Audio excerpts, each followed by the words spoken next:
Welcome to windy Wyoming. This is one of these hunts I've been looking forward to because it's a really good unit in Wyoming. And even though the weather forecast is to be really, really hot, I'm gonna kill a bull on this hunt. And I hope that when this is all over, I'm standing in front of this same camera with a big smile saying, see, I told you there ain't nothing to this public land archery elk hunting.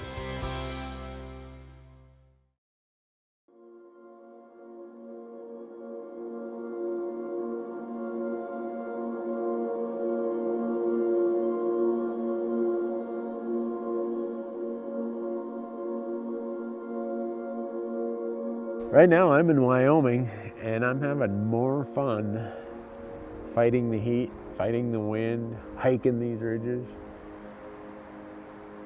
That's the fun part of elk hunting. I mean, if coming out here and hunting was just boom or thwack, oh, I'm done, wipe your hands, let's get him into town,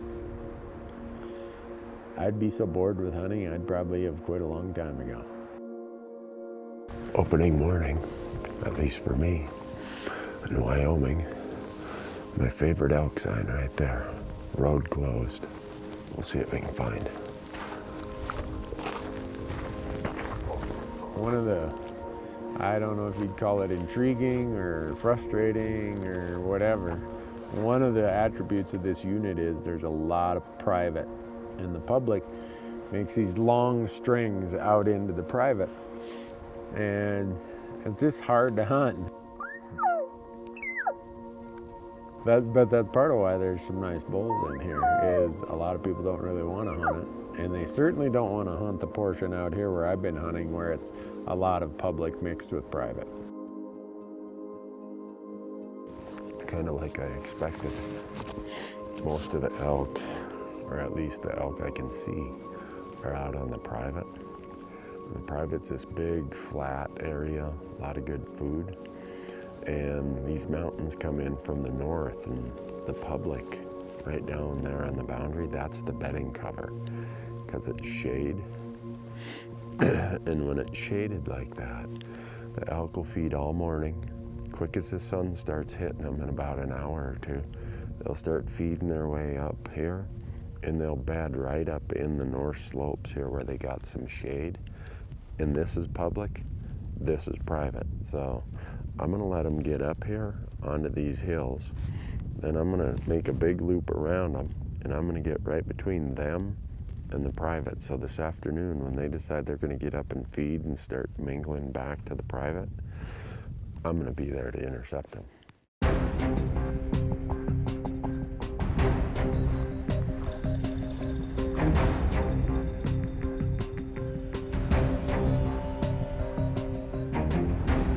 It's 3.5 miles along the boundary out to this corner, and then, I don't know, 3 miles out to that corner, to where now there's a little strip of state land out there. So just that was, as the crow flies, 6.5 miles. I'm sure it was more than that. Just about there. I've went about 4 miles this morning. I gotta go up here a few hundred yards, and then I can go straight north. And I saw a herd of elk out there, a big herd of elk about 1.5 miles north. So once I get out there, they're on state land. So it's a hell of a detour to get there. It's gonna be 5.5, 6 miles to get there one way.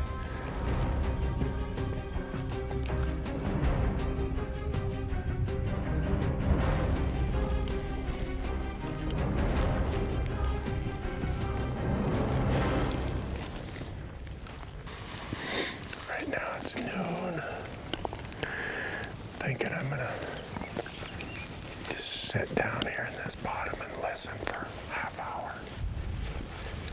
They're bedded, and right now I got a squirrely wind. Sometimes it's still downhill, sometimes it's the other way. So I'm just gonna sit here in the shade for a half hour and wait. I don't want them, after walking all this distance, last thing I want to do is walk right up on them and blow them out of here and screw it up. So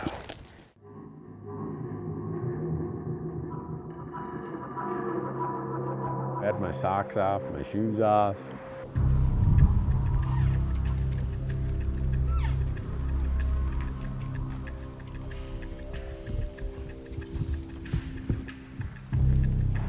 And a bull came walking in, and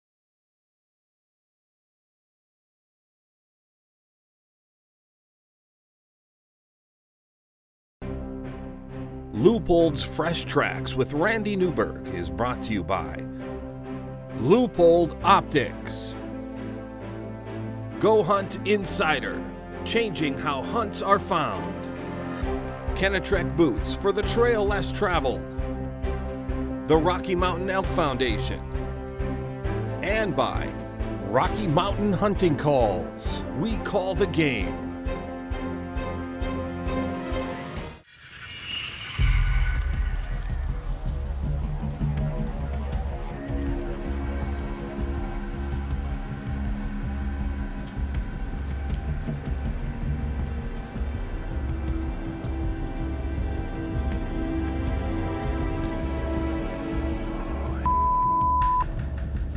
Had my socks off, my shoes off, and a bull came walking in, and some cows, and then more cows, and a couple more bulls.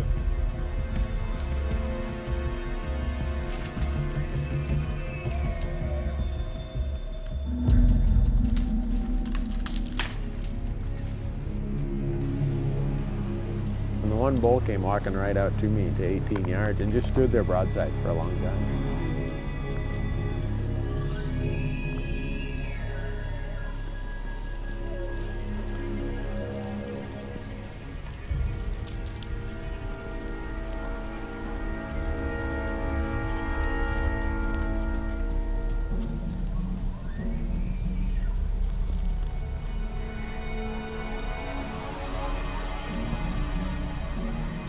And, you know, I could feel bad about that, but I don't really. To me, it was just a super cool experience. And the fact that he got away, well, he got away.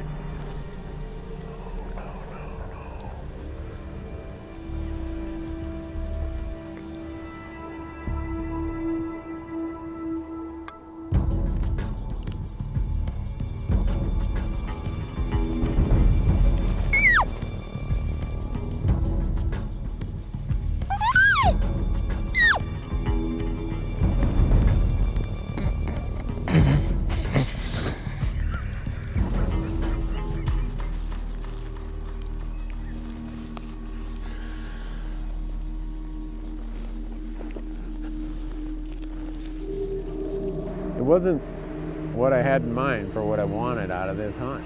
Not in terms of size, don't get me wrong there, but just, I don't know, to be sitting in the shade taking a nap and shoot a bull. I don't know. I mean, don't get me wrong, I might have shot him if I would have been more prepared.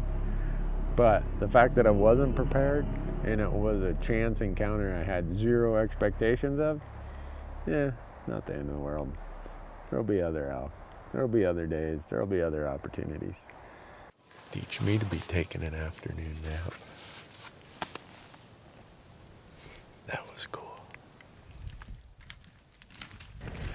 It was really fun, really cool. I mean, to have that many cow elk, that many eyes come and look right at us, shows that if you have some sort of good outline breakup pattern like this Sitka optifade is, if you're in the shade and you hold still, it's amazing how close elk will come to you and how you can get away with a lot.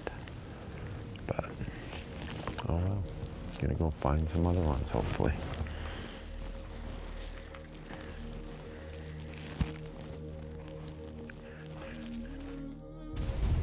You know, a lot of people ask me, Randy, you kill most of your elk with a rifle, but you spend an awful lot of time archery hunting. And I do, because archery hunting is a lot of fun.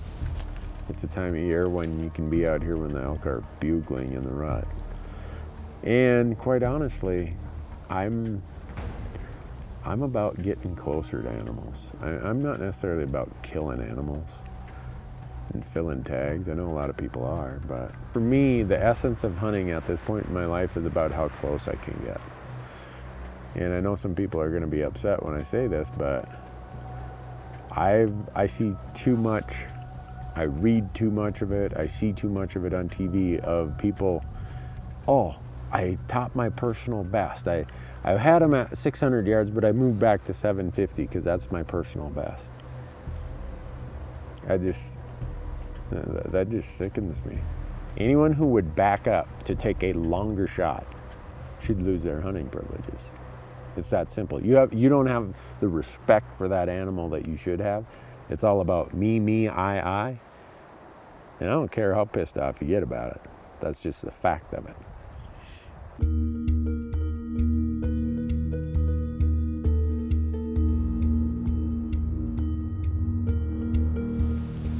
There he goes. Right there. He's a nice 5 point, small 6.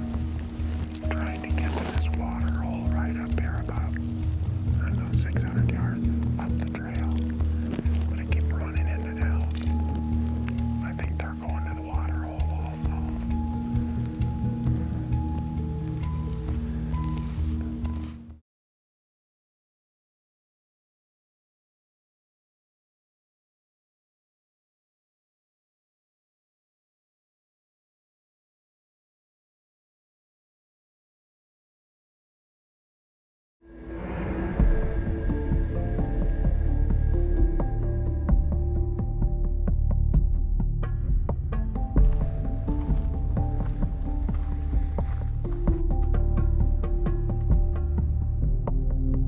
I've hunkered down here next to these 2 elk trails for the last 2 hours. And the wind's starting to drift downhill a little bit. Still got probably 3 to 3.5 hours of sunlight.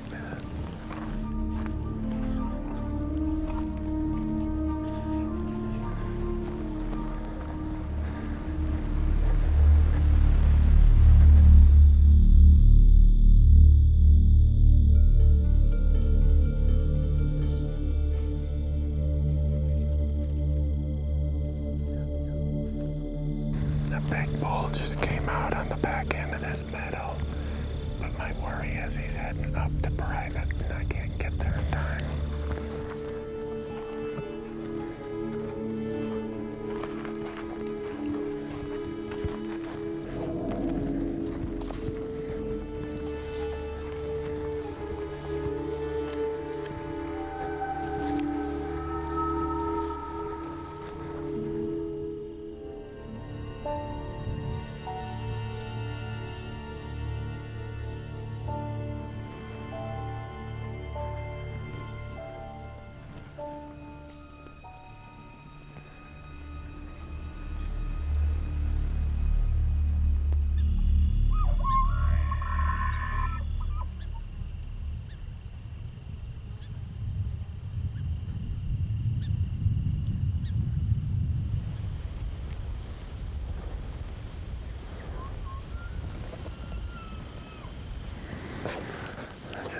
Over that little cup there, but it's way too close to private ground. I don't dare do it.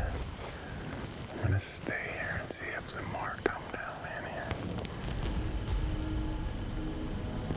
When they're coming off the hill, they can look down and see you, even though I had some willows in that creek bottom.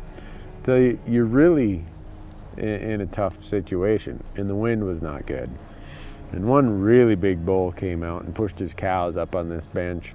That bull was probably, I don't know, 150, 200 yards onto the private by the time I snuck up there. But it's just, elk hunting, especially archery elk hunting, is a function of just trying and trying and trying. Do different things all the time.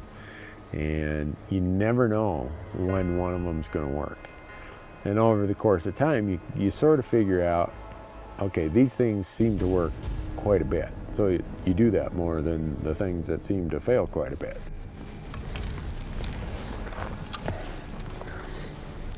Fun while it lasted.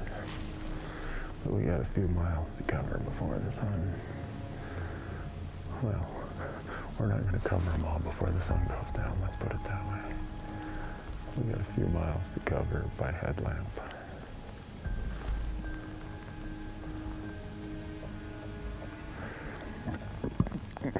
Easy to call in cows.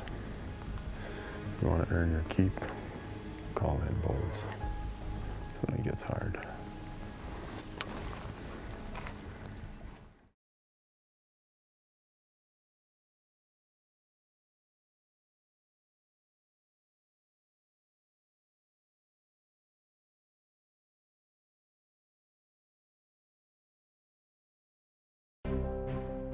Leupold's Fresh Tracks with Randy Newberg is brought to you by Howa Precision Rifles and Barreled Actions, Sitka Specialized Outdoor Wear and Equipment, Hunt by Onyx Maps, Land Ownership Hunting Maps, Nosler, when your tag is drawn, make it count, load Nosler up front, and by the Boone and Crockett Club.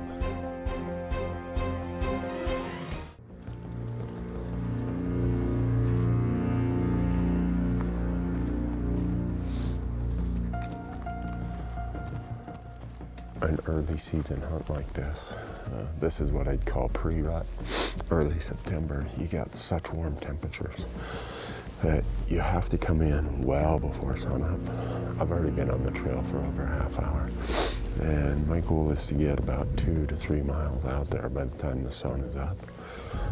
And that's your only chance where you're going to hear much. The last couple days, they're done bugling within half hour of the sun getting over the horizon, and they don't start again until about 7 o'clock, with sunset being 7:30. So you really got to get up a little earlier, plan on hunting a little bit later, and keep your fingers crossed that you get some luck, because this warm weather today, it's supposed to get 86 degrees. This warm weather in early September can be one of the toughest times to kill a bull. But can't change the weather, so I'm gonna go kill one.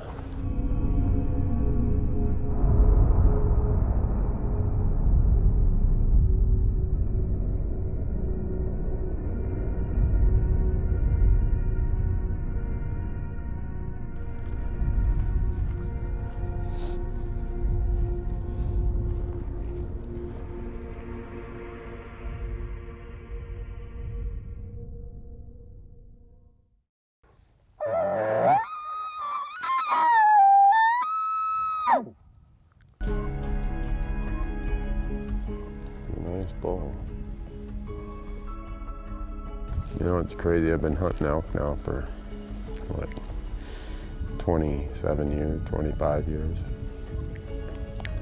And still, when I see a bull like that out in the middle of nowhere, it's exciting. It just instantly, your senses just go on overload, and you're trying to figure out, where's he going, what's he doing, how do I get there?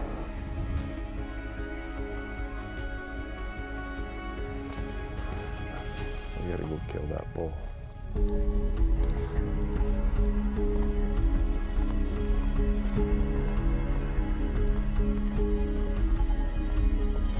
So there's a bull that just started across that basin over there. If he's side hilling like I think he is, he's gonna come right down this trail. I might just find a really good spot off the side of the trail downwind in the shade to try and ambush him.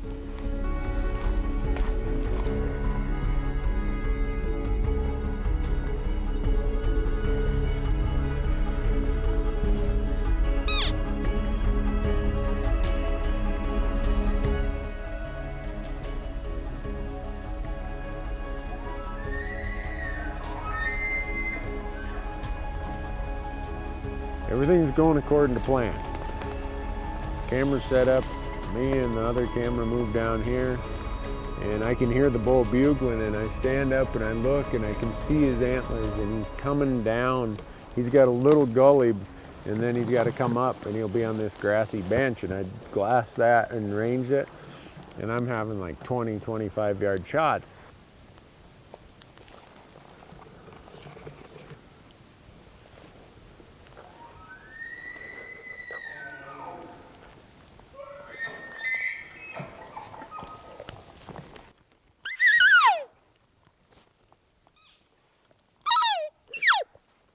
I look up, bedded at the top of this little grassy bench are 4 cows, and they see us, and boy, they're gone. I had him right down in this bottom, but there's no shooting lane and there's no filming lane. He's like 35 yards away. And if, with the sun right here, if the camera stood up and I stood up, he was looking right at us. And I didn't know there were a bunch of cows up here. I thought he was all by himself.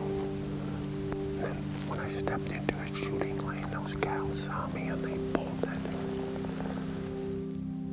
Oh man, after all these days of hiking and doing everything we can, trying our damnedest, I screwed up. If I would have stayed back where I was behind that spruce tree, I would have had to pick my shooting lanes. I wouldn't have had much for shooting lanes, but I sure wouldn't have scared those 4 cows, and that bull would have been right in my grill.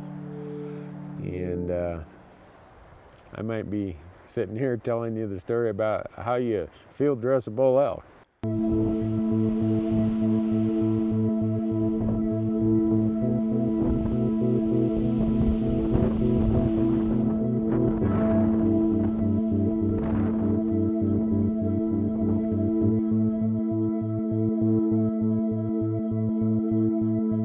Well, it looks like the elk won here in Wyoming, which any of you who archery elk hunt on public land know that's not unexpected. So could be worse.